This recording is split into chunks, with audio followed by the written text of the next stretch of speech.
गेहूं व्हीट के उर्वरक प्रबंधन फर्टिलाइजर मैनेजमेंट। गेहूं की उच्च उपज हाई यील्ड और बेहतर गुणवत्ता बेटर क्वालिटी प्राप्त करने के लिए संतुलित उर्वरक प्रबंधन अत्यंत आवश्यक है। यदि पौधों को समय पर सभी आवश्यक पोषक तत्व न्यूट्रिएंट्स न मिलें तो उनकी वृद्धि रुक जाती है, पत्तियां पीली पड़ सकती हैं, तनों की मजबूती कम हो सकती है और अंततः दानों की संख्या एवं गुणवत्ता दोनों प्रभावित होते हैं। इसलिए यह जरूरी है कि उर्वरकों का सही प्रकार, सही मात्रा और सही समय पर प्रयोग किया जाए।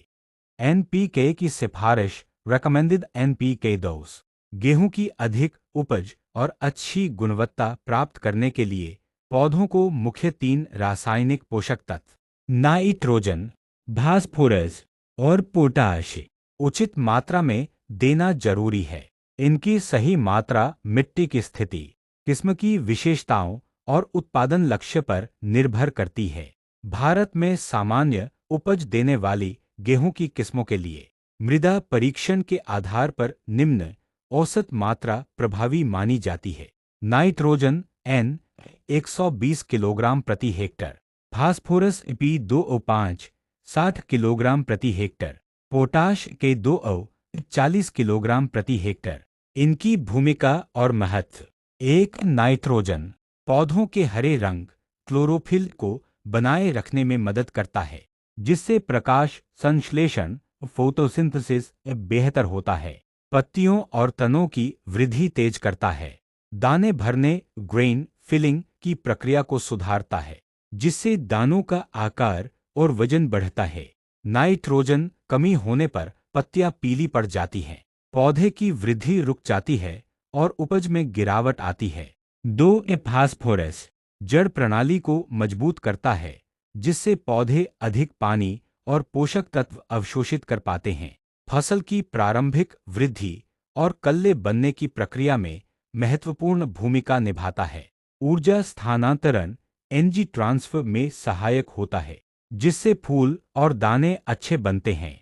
फास्फोरस कमी होने पर पौधे की वृद्धि धीमी हो जाती है, पत्तियां गहरे हरे या बैंगनी रंग की हो सकती हैं और दाने छोटे रह जाते हैं। 3. पोटाश पौधों की रोग प्रतिरोधक क्षमता को बढ़ाता है, तनों को मजबूत और सीधा बनाता है, जिससे पौधा गिरने लॉजिंग से बचता है। दानों की गुणवत्ता, चमक और वजन में सुधार करता है। सूखे और तापमान में उतार चढ़ाव जैसी प्रतिकूल परिस्थितियों से पौधों की रक्षा करता है। पोटाश कमी होने पर पत्तियों के किनारे जलने जैसे भूरे हो जाते हैं, पौधे कमजोर हो जाते हैं और दानों की भराई अधूरी रह जाती है।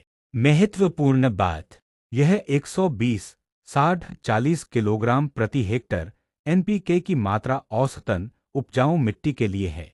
यदि मृदा परीक्षण में किसी पोषक तत्व की कमी या अधिकता पाई जाती है तो उसी के अनुसार मात्रा को घटाना बढ़ाना चाहिए।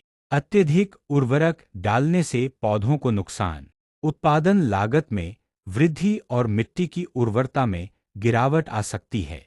कम उर्वरक डालने से फसल की वृद्धि रुक सकती है और उपज घट सकती है। जैविक खाद ऑर्गेनिक मैन्योर गेहूं की फसल में केवल रासायनिक उर्वरक डालना ही पर्याप्त नहीं है। मिट्टी की भौतिक संरचना, सूक्ष्मजीव गतिविधि और दीर्घकालिक उर्वरता बनाए रखने के लिए जैविक खाद का प्रयोग अत्यंत आवश्यक है। जैविक खाद वह प्राकृतिक पोषक तत्वों का स्रोत है जो पौधों को धीरे धीरे और लंबे समय तक पोषण देता है। यह न केवल पौधों को आवश्यक तत्व प्रदान करता है, बल्कि मिट्टी की जल धारण क्षमता वाटर होल्डिंग कैपेसिटी और वातन क्षमता एरेशन को भी बेहतर बनाता है। एक गोबर की सड़ी खाद फार्म यार्ड मैन्योर मात्रा 8 से 10 टन प्रति हेक्टर। अच्छी तरह सड़ी हुई गोबर की खाद कम से कम 6 से 8 महीने पुरानी का ही उपयोग करें, क्योंकि ताज़ी गोबर में कीटाणु, खरपतवार के बीज और अमोनिया जैसी गैसें होती हैं जो फसल को नुकसान पहुंचा सकती हैं। इसे खेत की अंतिम जुताई से 15 से 20 दिन पहले समान रूप से बिखेरकर मिट्टी में मिला दें। लाभ: मिट्टी में कार्बनिक पदार्थ ऑर्गेनिक मात्रा की मात्रा बढ़ाता है, सूक्ष्मजीवों की संख्या बढ़ाता है, जो पौधों के लिए पोषक तत्व घुलनशील बनाते हैं, मिट्टी की जल धारण क्षमता में वृद्धि करता है। 2 वर्मी कंपोस्ट मात्रा 3 से 5 टन प्रति हेक्टेयर। यह केंचुओं द्वारा तैयार किया गया अत्यंत पौष्टिक जैविक खाद है। इसमें पौधों के लिए आसानी से उपलब्ध नाइट्रोजन, फास्फोरस, पोटाश के साथ साथ सूक्ष्म पोषक तत्व भी प्रचुर मात्रा में होते हैं। लाभ: पौधों की जड़ों की वृद्धि तेज करता है, मिट्टी में हवा का प्रवाह और जल निकास क्षमता सुधारता है, मिट्टी के पीएच को संतुलित रखता है। 3 हरी खाद ग्रीन मैन्योर, फसल ढैंचा, सनी, मूंग, उड़द जैसी फसलें। विधि: गेहूं की बुआई से 40 से 45 दिन पहले हरी खाद वाली फसल बोकर फूल आने से पहले उसे मिट्टी में पलट दें। लाभ: नाइट्रोजन की प्राकृतिक आपूर्ति प्रति हेक्टेयर 40 से 50 किलोग्राम तक करता है, मिट्टी की जैविक सक्रियता बायोलॉजिकल एक्टिविटी को बढ़ाता है, खरपतवार और मिट्टी के कीटों की संख्या कम करता है। सूक्ष्म पोषक तत्वों का महत्व: जैविक खाद में zinc, boron, manganese, iron, copper जैसे माइक्रोन्यूट्रिएंट्स होते हैं, जो पौधों के लिए बहुत जरूरी हैं। रासायनिक उर्वरकों से केवल मुख्य पोषक तत्व एनपीके ही मिलते हैं, जबकि जैविक खाद इन सूक्ष्म तत्वों की कमी पूरी करता है। सूक्ष्म पोषक तत्व पौधों में फूल आने, दाने भरने, रोग प्रतिरोधक क्षमता और समग्र विकास में अहम भूमिका निभाते हैं। निष्कर्ष: रासायनिक और जैविक खाद का संतुलित प्रयोग, इंटीग्रेटेड न्यूट्रिएंट मैनेजमेंट इनम अपनाने से गेहूं की फसल न केवल ज्यादा उपज देती है, बल्कि मिट्टी की सेहत भी लंबे समय तक बनी रहती है। यह तरीका लागत कम करने और टिकाऊ खेती सस्टेनेबल फार्मिंग के लिए सबसे प्रभावी है। गेहूं की फसल में उर्वरक डालने का समय, टाइम एप्लीकेशन। गेहूं की फसल में उर्वरक डालने का सही समय उसकी उपज और गुणवत्ता को सीधे प्रभावित करता है। अगर उर्वरक समय पर नहीं डाला गया तो पौधे का विकास रुक सकता है, पत्तियां पीली हो सकती हैं और दाने छोटे रह सकते हैं। इसलिए उर्वरक को 2 मुख्य चरणों में डालना सबसे लाभकारी होता है: बेसल डोज और टॉप ड्रेसिंग पूर्णविराम। बेसल डोज समय: बुआई से ठीक पहले खेत की अंतिम जुताई के समय। क्या डालें? पूरी फास्फोरस जड़ों की मजबूती और शुरुआती वृद्धि के लिए, पूरी पोटाश तनों की मजबूती और रोग प्रतिरोधक क्षमता के लिए, कुल नाइट्रोजन का 50% शुरुआती पत्तियों और तनों की तेजी से वृद्धि के लिए। विधि: एक खेत की अंतिम जुताई करते समय उर्वरकों को समान रूप से पूरे खेत में बिखेर दें। 2 हल्की मिट्टी पलटकर उर्वरकों को मिट्टी में मिला दें ताकि वे नमी में घुलकर जड़ों तक पहुंच सकें। बेसल डोज का लाभ: पौधों को अंकुरण के बाद तुरंत पोषण मिलता है। प्रारंभिक वृद्धि मजबूत होने से पौधे ज्यादा कल्ले बनाते हैं। टॉप ड्रेसिंग का मतलब है फसल बढ़ने के दौरान ऊपर से उर्वरक डालना ताकि पौधों को उनकी जरूरत के समय पोषण मिले। इसमें बाकी बचे 50% नाइट्रोजन को 2 हिस्सों में बांटकर डाला जाता है। पहली खुराक समय: कल्ले निकलने के समय 20 से 25 दिन बाद। कारण: इस समय पौधा तेजी से नई टहनियां तिलज बनाता है और नाइट्रोजन की अधिक जरूरत होती है। पहली खुराक का लाभ: कल्लों की संख्या और लंबाई बढ़ती है, जिससे उत्पादन क्षमता बढ़ती है। दूसरी खुराक समय: फूल आने से पहले 45 से 50 दिन बाद। कारण: इस समय पौधे में दाने बनने की प्रक्रिया शुरू होती है, जिसमें नाइट्रोजन दानों को भरने और वजन बढ़ाने में मदद करता है। दूसरी खुराक लाभ: दाने मोटे और भरपूर बनते हैं, जिससे पैदावार और गुणवत्ता दोनों में सुधार होता है। अतिरिक्त सुझाव: टॉप ड्रेसिंग करने से पहले हल्की सिंचाई करें ताकि उर्वरक मिट्टी में अच्छी तरह घुलकर जड़ों तक पहुंच सके और वाष्पीकरण से होने वाला नुकसान कम हो। यदि बारिश की संभावना हो तो टॉप ड्रेसिंग बारिश से ठीक पहले कर दें। इससे उर्वरक पानी के साथ आसानी से जड़ों में पहुंच जाएगा।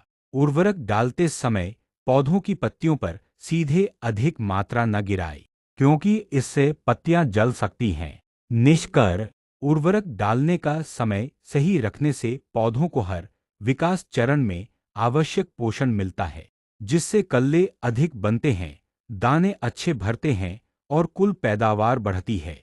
इस प्रक्रिया को अपनाने से गेहूं की फसल से अधिकतम लाभ उठाया जा सकता है।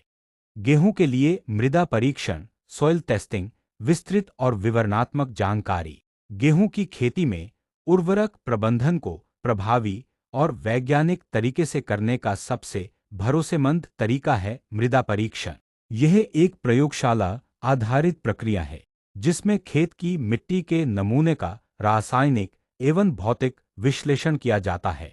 इससे पता चलता है कि मिट्टी में कौन कौन से आवश्यक पोषक तत्व जैसे nitrogen, phosphorus, potash, sulphur, zinc, iron, boron आदि कितनी मात्रा में मौजूद हैं और किनकी कमी है। जब किसान को यह सही जानकारी मिल जाती है तो वे गेहूं के लिए संतुलित उर्वरक योजना बना सकते हैं। इससे न केवल फसल की उत्पादकता बढ़ती है, बल्कि उर्वरकों की बर्बादी भी रुकती है और मिट्टी की सेहत लंबे समय तक बनी रहती है। कहाँ कराएं मृदा परीक्षण? एक कृषि विज्ञान केंद्र KVK। यह केंद्र हर जिले में उपलब्ध होते हैं और यहाँ प्रशिक्षित कृषि वैज्ञानिक मिट्टी के नमूने की जांच करके आपको गेहूं के लिए सटीक उर्वरक सिफारिश देते हैं। 2 कृषि विभाग की मृदा परीक्षण प्रयोगशालाएं राज्य सरकार के कृषि विभाग द्वारा संचालित, जहां कई बार यह सेवा निःशुल्क या बहुत कम शुल्क पर मिलती है। 3 मान्यता प्राप्त निजी प्रयोगशालाएं, जहां सरकारी सुविधा उपलब्ध नहीं है, वहां किसान निजी लैब में भी परीक्षण करवा सकते हैं, लेकिन उनकी प्रामाणिकता जरूर जांचें। कब कराएं मृदा परीक्षण? हर 2 से 3 साल में एक बार मृदा परीक्षण करना आवश्यक है, ताकि मिट्टी की उर्वरता की सही स्थिति का पता चलता रहे। गेहूं की बुवाई से पहले, खासकर खरीफ फसल कटाई के बाद, रबी की तैयारी के समय नमूना लें। नई जमीन खरीदने, पहली बार खेती करने या फसल में लगातार कमी देखने पर तुरंत परीक्षण कराएं। मृदा परीक्षण के प्रमुख लाभ: एक, लागत में कमी, जरूरत के अनुसार ही उर्वरक डालने से अनावश्यक खर्च बचता है और उत्पादन लागत घटती है। 2, उपज में वृद्धि, संतुलित और वैज्ञानिक उर्वरक देने से गेहूं की बालियां भरी और दाने मोटे होते हैं, जिससे पैदावार बढ़ती है। 3, मिट्टी की दीर्घकालिक उर्वरता बनी रहती है। पोषक तत्वों का संतुलन बनाए रखने से मिट्टी सालों तक उपजाऊ रहती है। 4, पर्यावरण संरक्षण, अधिक मात्रा में उर्वरक डालने से जल स्रोत और मिट्टी प्रदूषित होते हैं, जिसे मृदा परीक्षण से रोका जा सकता है। अतिरिक्त सुझाव: उर्वरक डालने के बाद मिट्टी पलटना या सिंचाई करें, ताकि पोषक तत्व जड़ों तक पहुंच सकें। सल्फर, जिंक, बोरॉन जैसे सूक्ष्म पोषक तत्वों की भी जरूरत हो सकती है। मृदा परीक्षण के आधार पर ही डालें। उर्वरकों को छाया में सुरक्षित रखें, खुले में या नमी में न छोड़ें। इस प्रकार संतुलित रासायनिक एवं जैविक उर्वरकों का समय पर उपयोग कर गेहूं की फसल से अधिकतम उपज प्राप्त की जा सकती है।